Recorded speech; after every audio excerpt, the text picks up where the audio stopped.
Hey, how are you today? This is Josh Patrick, and you're at the 50/50 Accelerator podcast. And my guest today is Brad Henderson. And during our pre interview, we had a fascinating conversation. Oh, Brad is from the Consistency Edge Leadership Coaching Program, which he runs. I always forget to tell people what these folks actually do in their real life, but we had this really interesting conversation about family business transition, and Brad is in a really unique position in that he's been a hired hand in a couple of family businesses where they were going through generational transition. So we're going to start there. So I'm going to bring Brad in and we'll start. Hey, Brad, how are you today? Awesome, Josh. Thank you very much for having me. My pleasure. Um, so tell me a little bit about, when you were working with other businesses. I mean, when you were a hired hand, what was that like? I'll start by saying that over the 40 something years that I've been in business, I've worked for companies large and small. So worked for many enterprise companies in leadership roles, but I have also been involved in some of the family owned and operated businesses that you talked about, and it was a real change for me when I came to my first family owned business because it had been run really as an enterprise to serve the family that owned the business. And there's nothing wrong with that. It's just what it was. But the patriarch wanted the business to grow beyond him and his family, and he wanted it to be more sustainable. And that was the impetus for him bringing me into the business. So that was really my first experience with it. So were you able to get the family to focus on enterprise value besides family value? Yes, we focused on making the business sales ready, and even if there wasn't going to be a capital event, it was really the rally cry, if you like, to try and change a number of the dynamics that happened within the company. And it was really to try and introduce some more rigor and discipline into the operations.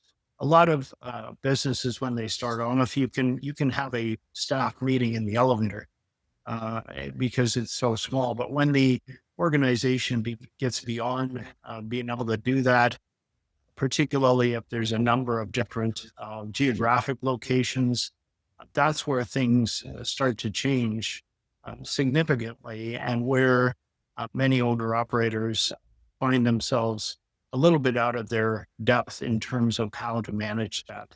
So when we put a lot of that process and procedure in place, it was a bit foreign not only to the founders, but also to the people who had come to work in the organization because they had bought into a more freewheeling, you know, uh, organization where things were talked about in the morning and implemented in the afternoon. So I think the balance was to be able to retain that flexibility because it's definitely one of the strengths of a small or medium sized company.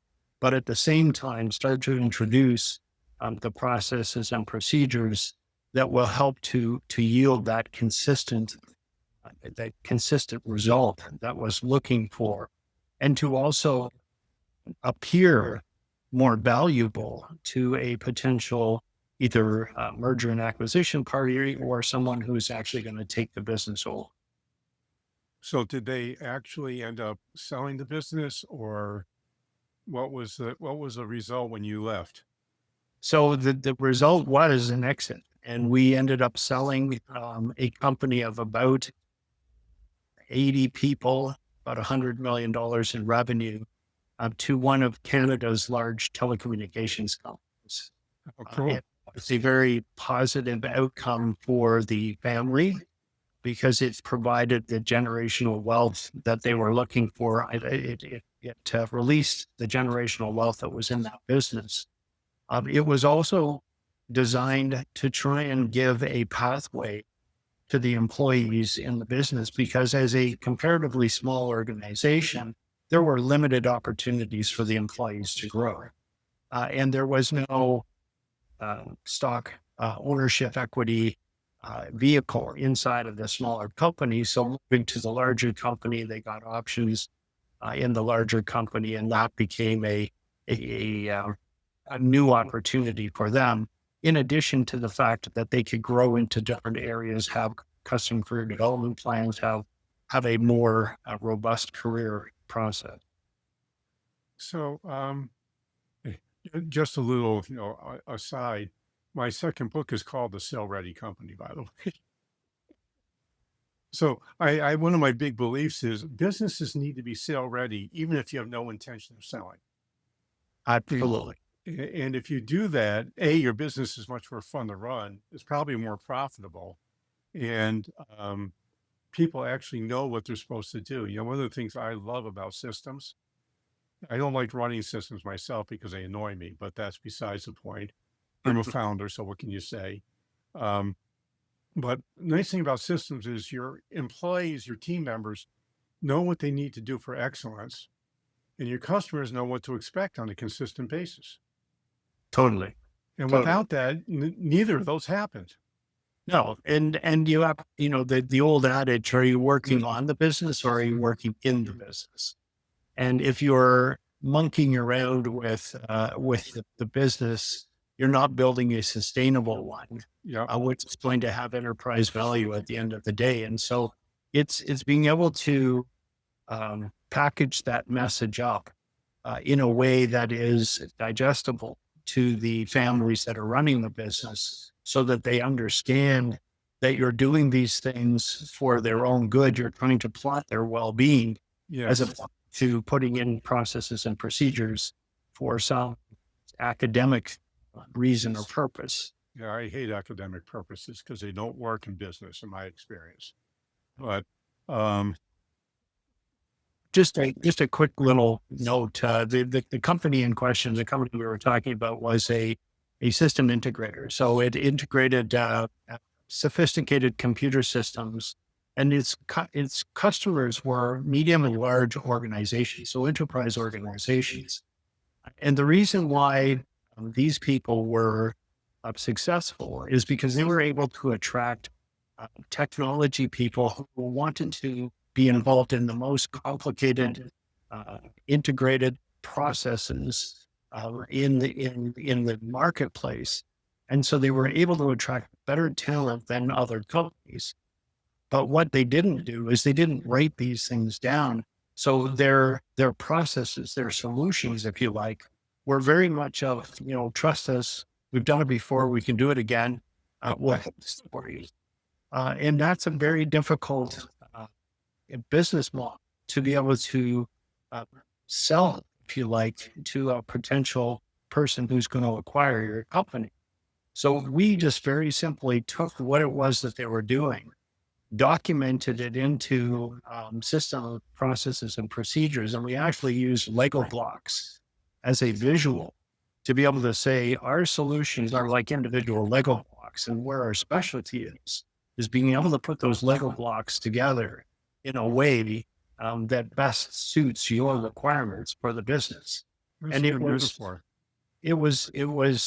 unbelievable, because when we sold the company to this large telco, a named part of the acquisition was the intellectual property that was this Lego blocks and the documentation that went behind it. So to be able to demonstrate to the founders that this was something that was comparatively simple, maybe even considered a perfunctory exercise, added significant value to the eventual sale of the company, was the ultimate aha moment for them in terms of how it all came to be.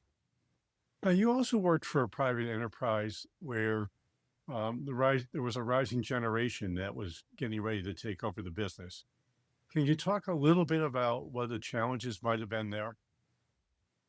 Yeah, and the challenge is when the next generation is not necessarily cut from the same cloth as the founder, and the founder, either the matriarch or patriarch, might have grand designs that the business stay in the family for generations.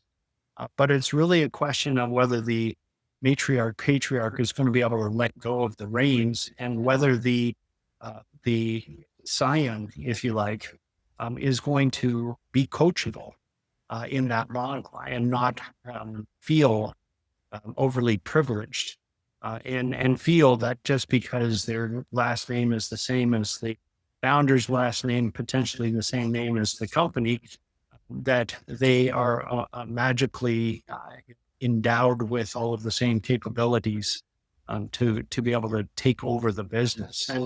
And typically the founder, and I know you know this because you've been in the same situation, the founder, what got them to where they are right now is not what's going to get them to the next stage.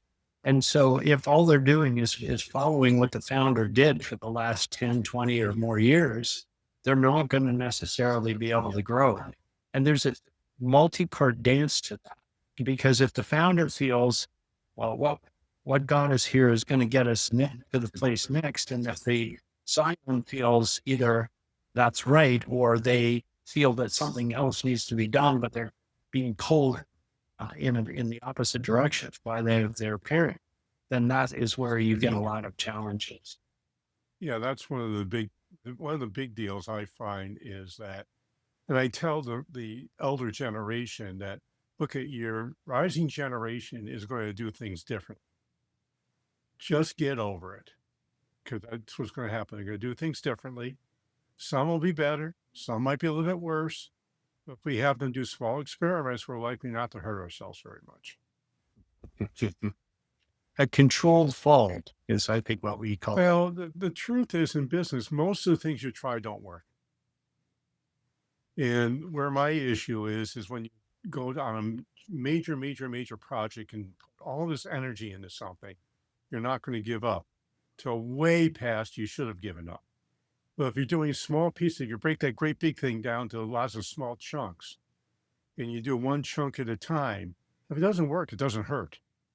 No, no. So It's an excellent point, Josh. And I'll bring up another aspect of it, and that is for lack of a better term, the Midas touch. yes, So the company who started off and they're building widgets, and then all of a sudden they decide, well, we were very good at building widgets, so we must be able to be very good at building something else. And they take that same business model, they superimpose it on potentially either an acquisition or a startup or some combination, and they're shocked that their skills and capabilities don't translate or don't transport into this new business. And to your point, they keep chasing that same opportunity, not recognizing that there's been a systemic failure in the approach to that. yeah, absolutely. So what did you do to get the rising generation ready to take over the family business? I think the most important thing was to try and help them to understand, in doing it in a very diplomatic and respectful way, that they needed they needed to understand that they needed a lot. They needed to learn a lot, and being able to have that conversation. You have to build a relationship. People are not going to take what you say until you've got some level of rapport. So a big part of the job is building rapport early on in the process, not trying to force it. And then once you've got that rapport, being able to bridge it and to say, okay, well, look, here are the things that you need to develop in order to become that leader, and to recognize the things that the matriarch, patriarch may have done well and should be replicated, and the things that they may have not done well that should not be replicated. So it's a journey. It's not a one and done meeting. You know, it's a long. How many years did it take you to get the rising generation to be ready to take over the business? Oh, I would say it was probably 4 years. Yeah, that's been my average is 3 to 5 years is what I Yeah. find. And the biggest challenge I see, I'm curious if you see the same thing, is having the rising generation change their mindset from an employee's mindset to an owner's mindset. Yeah. I don't care what you do, that unless you actually work, at least has been my experience, unless you work really hard on changing that mindset, there's a good chance that the transition is going to fail. I think, yeah, I absolutely agree. And I also think that they need to start to think of themselves as leaders. Yes. In many cases, if you're working for a very strong personality, a family member, you've almost been relegated to a follower. It might be a fast follower. You might have a follower with an opinion and an ability to say something, but you're still a follower and not a Yep. leader. So uh, the leap, the journey, the migration to that leadership mentality, in addition to the owner mentality, is an important step. And it's something that can be taught. It's something that can be learned if that person is open and wanting to see that journey for themselves. That's been my experience also. And this is where the value of somebody like you comes in, is that I believe rising generations should never report to their parents. And that's where the hired hand comes in, is that the rising generation reports to the hired hand. The hired hand can say things to the rising generation, the younger generation, that the parent can't say because it won't be received well because of family dynamics when they were growing up. Uh, And that's easy to say, and it intellectually might be the case for a lot of people. But when you go to the family dinner on Sunday night, yeah, and the only one that's missing from that table is the hired hand, yeah. that's where the challenge begins to break down, because those conversations on Monday morning are all about, well, this is what we talked about last night at dinner. And so you have to be able to not not control it, not contain it, but to steer it in the right direction. My belief is the hired hand needs to have the ability of speaking truth to power. In other words, you have to be able to go to the senior generation and say, stop having these conversations. They're not helpful. Yep. And you don't want to say it that way because that like will get you fired. But essentially, that's what you want to be saying. Well, I always remember Jack Welch's line, which is that I'd rather be fired for something I did than something I didn't do. Yeah. And so I've always pushed, maybe sometimes to my detriment, a little harder than otherwise might be the case, for the exact reason that you just mentioned, and that is that they may not be what they wanted to hear, but it's what they needed to hear. My experience also, especially if the elder generation is a founding generation, they're fine for you getting right in their face and saying stuff that other people think you should never say. In fact, they love it because nobody ever tells them you know, tells them the truth because Yep. they're so used to shooting down other people that if they can't shoot you down, they kind of go back for a second. This is interesting. Yeah, totally. And, it gets back to that building of rapport, Yes, because absolutely. unless you built that rapport, and what I've seen in other situations where colleagues of mine have gone in and taken perhaps a little too strong a hand and not spent the time building the rapport, is that they become out of good graces with Yes. the founders. Yeah. And sometimes the founders are not great employee managers, and particularly if they brought on somebody at a very high level. So then the relationship becomes very dysfunctional. Yeah. Won't talk. They talk only when necessary, Yeah. talking by each other as opposed to each other. And that's where things start to break down, and either it gets to a point where somebody, either the hired gun leaves, or the family decides that they need to part ways. And of course, hired guns are used to employment agreements and severance packages and those kinds of perks. Whereas, more family owned businesses are like, if you're leaving, go. Good luck to you, but there's no exit package here. So that can be another source of tension and frustration. You ought to negotiate that up front would be my recommendation. Totally, totally. But doesn't mean to say that it isn't a more challenging situation. No, it can be. And those are typically the family transitions that fail. And there's an awful lot of them that fail. Right. And I think it comes back to that point about your experience in 3 to 5 years, mine saying 4 years. You have to approach it as a long-term venture, and you have to approach it with something that has consistency. Yes. Because if it's on one day and off the next day, it isn't going to stick.